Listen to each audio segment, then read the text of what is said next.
Hey everyone, Voltie here. Today I'm going to be talking about something a little bit different to what I normally talk about. Basically, there are some people within the 7-point community that have been looking for a bit more information on my personal views on the format, my personal pointing philosophy, and how I plan on bringing that to the committee. In order to lay down the foundation and the groundwork for that process and for those upcoming videos, today I'll be talking about the committee, my part in it as an individual, as well as the factors within the role that influence my decision making and my actions. So to start things off, talking about the 7-point committee, the basic rundown is that it's a committee of 5 elected volunteers. Ideally, they are from separate backgrounds within the community as a whole, and on top of that, ideally they would be in different 7-point communities. We would prefer a mix of player profiles and competitiveness within the committee. Obviously that isn't always manageable, but that is also a goal. What the committee does is discuss and enact changes that need to be made for the format, or discuss changes that could potentially be made that might have an expected positive outcome. We then advise the community of the changes during our points updates. We make sure that everyone understands what changes are being made to the format, and from there we monitor the community response. We also do check the event data to determine the success or failure of the changes that we make. The individual goals and perspectives of the committee members are combined into a group, and we hope and strive to provide the community with the best experience possible. So the committee member role, basically you operate within the committee to achieve the group's goals. You connect with the local community to represent your particular members correctly. You also connect with the larger community as a whole to maintain your engagement with the format. But very critically, each committee member is encouraged to maintain their individuality because this will avoid groupthink and will hopefully steer us away from unnecessary conformity. And lastly, we want to prioritize thought integrity as well as our ethical responsibilities. Any kind of community that operates on a large scale with lots of different community members who have elected officials, in a sense, should ideally make sure that these are, taken care of by each of the committee members. In terms of my personal profile, I've got a long history with 7-point and a long history with Magic. I am connected to multiple communities throughout the country. As a Sydney expat, I obviously know most of the Sydney players, and now that I've moved to Melbourne, I've connected with the Melbourne players as well. I'm also quite friendly with the vast majority of the competitive grinders of multiple formats within Magic, and I'm also friendly with all the TOs as well. Currently, I'm operating in a content creator role, a tournament organizer role, and an educator role, but on top of that, obviously working as a committee member. And this is a fun fact, I do have quite a history of study in the fields of game design and game theory. I think that comes across to people who have very long, detailed discussions with me about card games, for example, but this is something that I've devoted quite a large portion of my life to. So the mission statement, and this is the committee mission statement, and it is available on the website. The ultimate goal of the committee is to make 7-point Highlander as enjoyable as possible. There are 5 major factors that are involved in this process, and our current order of priority is fun, archetype diversity, deck diversity, game diversity, and accessibility. If you want the full details on each of those factors, that is available on the 7-point Highlander website under our mission. Primary goals. So we have a couple of primary goals within the committee, as well as each of the members having their own goals. For the most part, these are my personal goals when it comes to acting as a committee member in terms of improving the format, but each of these is something that the other committee members share as well. So for me personally, I have format health, game balance, play experience, community sentiment, and format growth as my primary goals. There are also secondary goals which we'll get to in a moment.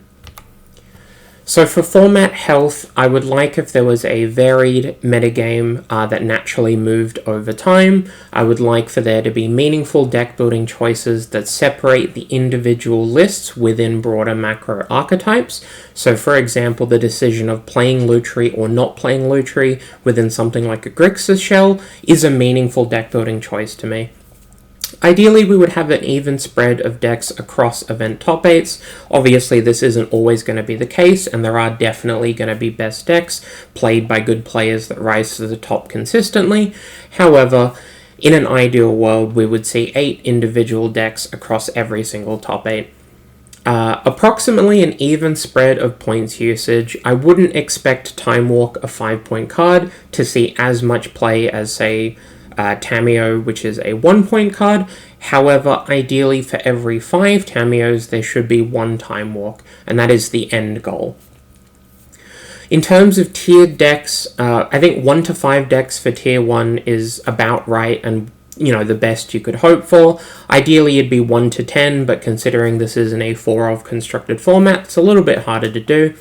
For tier 2, somewhere in the range of 10 to 25. If that goes all the way up to, say, 30, then that's great.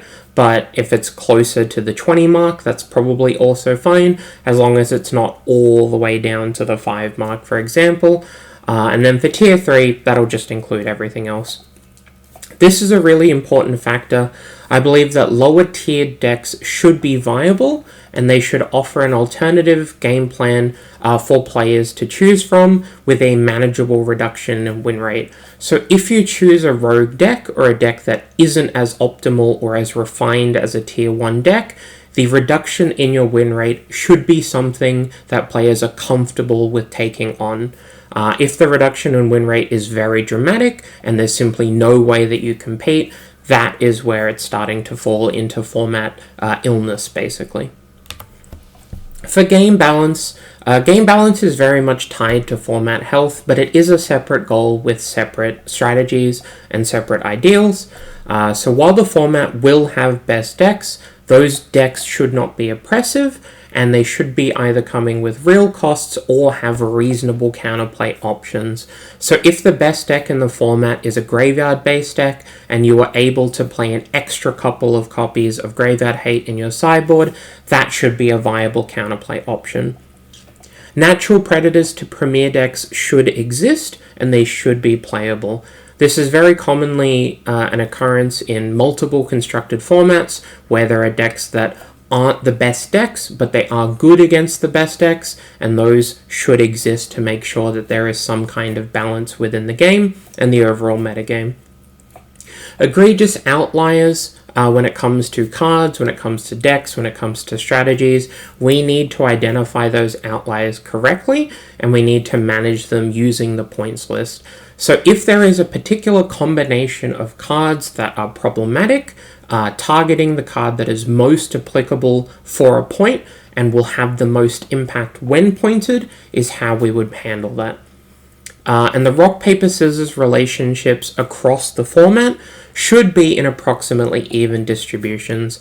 So if you're rocking up to an event and you've chosen rock, and for some reason rock is 30% of the metagame, paper is 10% of the metagame, and scissors is 70% of the metagame, that's not quite a true RPS, and that then leads to problems. If there are lots of different variants within the rock archetype, for example, but there's only one option for scissors, and it's very, very good, we tend to fall into a state of unbalance. Play experience, this aligns with fun out of the mission statement, but the most common play patterns within the format should be fun, and they should be engaging. So if, for example, the most common play pattern is to have all your lands blow up, that isn't great. But if you're both spending a lot of time playing a lot of cards and those cards are interacting with each other, then that's generally a good thing. Uncommon play patterns have a lower requirement for fun, but they should not be actively unenjoyable for the majority of the population, and if they are very, very unenjoyable, they need to be more uncommon. So, for example, if blowing up all of your lands isn't very, very common, but obviously isn't very fun, then the idea of doing that should be an uncommon strategy. It should have a real cost, and it should come with, ideally, the reduction of impact over time.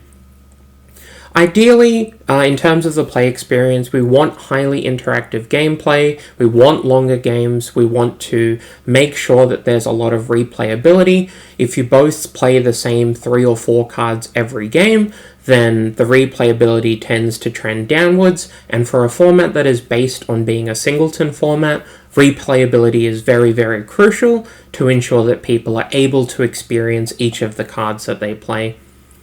And fair versus unfair dynamics should be in an appropriate balance. Sometimes unfair decks will outweigh the fair decks, and as long as that is balanced within itself, and the fair decks have quite a reasonable amount of equity against the unfair decks, for example, then that will be fine.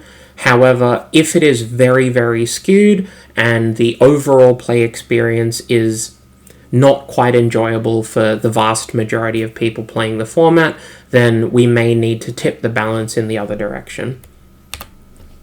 For community sentiment, and this is not connected to the play experience sentiment, but this is in relation to the community and how they feel about the format. So members of the community should feel invested in the format. The overall feelings they experience should be mostly positive, but critically, negative feelings that the community experiences do need to be heard, and they do need to be responded to. So if, for example, one person has a bad day, that's something that's very different to a large percentage of the population having the same negative feeling, and for that not to be acted on or responded to. So overall, we want to trend community sentiment upwards, and we want the overall feelings to be positive for the format. The events should be enjoyable to attend and play, and the community needs to feel represented by the committee. It's all well and good to have 5 people talking about the format very regularly, but if the community feels that that committee is disconnected, then they're not going to feel represented, and over time there's going to be a build-up of resentment towards the committee. For format growth and outreach, ideally we want a steady amount of growth over time. We do want a higher inflow than outflow of players, although that is subject to many factors that are outside of our control. Ideally, we would have a low turnover rate of the player base, and we do want each individual community to remain somewhat consistent over long periods of time. The events that are within the same scope and have a similar nature should ideally grow in size over time. So if there is a brand of event or a style of event that occurs 4 times over the course of the year, ideally the event at the end of the year will have more players than the event at the start of the year. Natural progression of investment within the player base. This is not financial investment. This is more of we want the player base to care more about the format and trend upwards over time. And the format should periodically be adopted by remote communities via any outreach processes. So if there are remote sections of the wider community that aren't connected to the community that we are discussing, in this case 7 Point Highlander, if we want to attempt to get some buy-in from those remote communities, we will need to put the effort in to reach out to them.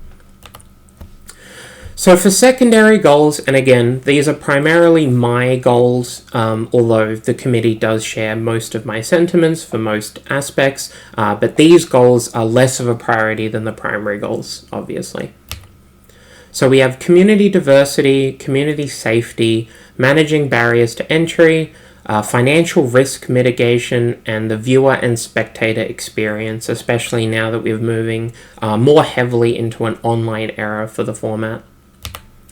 So for community diversity, the community should include a diverse range of players. This is based on their location, their player skill, their player investment, and their player background. The main reason that the community diversity isn't a primary goal for me personally is that for the most part it's self-correcting and doesn't require as much aggressive input by the committee. As long as the space is welcoming and people are interested or looking into the community from the outside and want to join in, we should be able to enable a certain level of diversity. Community safety, this is something that is quite important to me, but all members of the community should feel safe at all times, and this is in multiple different aspects. People should feel safe at events, they should feel safe to express their opinions, they shouldn't feel downtrodden by other members of the community or by the committee. Everybody should feel welcome and safe within the community, and that is a very focused goal that actually can be worked on.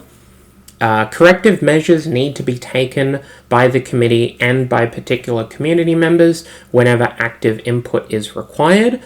So for example, if we were to prune certain behaviors or discourage certain behaviors, that might be something that we would take action on.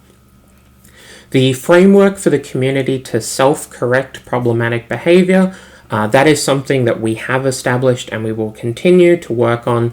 There should be a baseline behavioral expectation from all members of the community, and anyone falling outside of that scope will hopefully self-correct that behavior to achieve the minimum requirements expected of them. And event spaces and community gatherings, they need to be safe for everyone. This ties to community diversity, but it also ties to a couple of different factors as well. Just because there are so many different groups working within the community with different goals, we need to make sure at the very least that everyone involved is safe and is able to express themselves appropriately.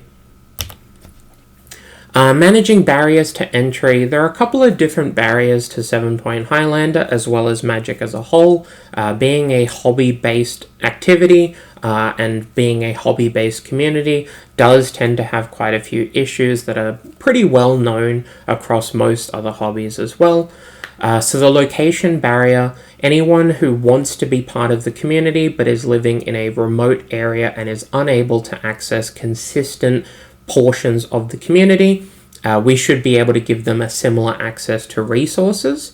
Socioeconomic barriers, so anyone who is part of the community who is at a different socioeconomic level to others needs to be given equal rights and access to resources. The pruning of negative factors that create discomfort and discord. So anything that is preventing people from wanting to pass through the barriers of entry, we need to make sure that that process is simplified for them and is safe for them to do so.